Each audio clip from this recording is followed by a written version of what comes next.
Morning সবাই বই খাতা বাইরে রেখে দিয়ে এসো, শুধুমাত্র স্কেল, জলের বোতল, পেন্সিল বক্স নিয়ে তারপরেই ক্লাসরুমে ঢুকবে।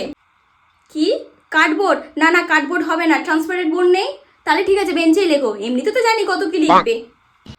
সারা বছর বই পড়োনি আর একদিন পড়ে কি হবে? যাও যাও, বইপত্রগুলো বাইরে রেখে দিয়ে এসো। আর সবাই যে যার জায়গায় চুপ করে বসো। আমি খাতা পাস করছি, সবাই নাম রোল নাম্বার ঠিক মতো দেখে লিখবে।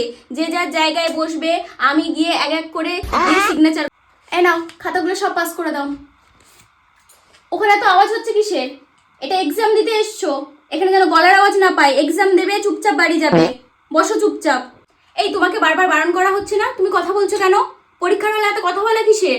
আমি যদি আর একবার দেখেছি কথা বলতে, খাতা নিয়ে নেবো। আর কারোর কাছে চিরকুট বা টুকলি যদি কারোর কাছে থেকে থাকে, তাহলে আমাকে কিন্তু এখনই দিয়ে দাও। যদি আমি পরে ধরতে পেরেছি কাউকে, তাহলে তার খাতা কিন্তু আমি রিজেক্ট করে দেবো। কিরে, ওর খাতা দেখে লিখছিস? তা বন্ধু সব ঠিক লিখছে তো? কাজটা করবি তো? এই এই লাস্ট বেঞ্চ, হ্যাঁ তুমি উঠে এসো, সামনে এসে বসো। অত গল্প পরীক্ষার হলে চলবে না। চলো চলো, উঠে এসো উঠে এসো। এত কথা কিসের? আমি আর একবার কারোর গলার আওয়াজ পাই, কাউকে পরীক্ষা দিতে দেবো না, সবার খাতা রিজেক্ট করে দেবো। কোনো কিছু তো সিলেবাসের বাইরে আসেনি।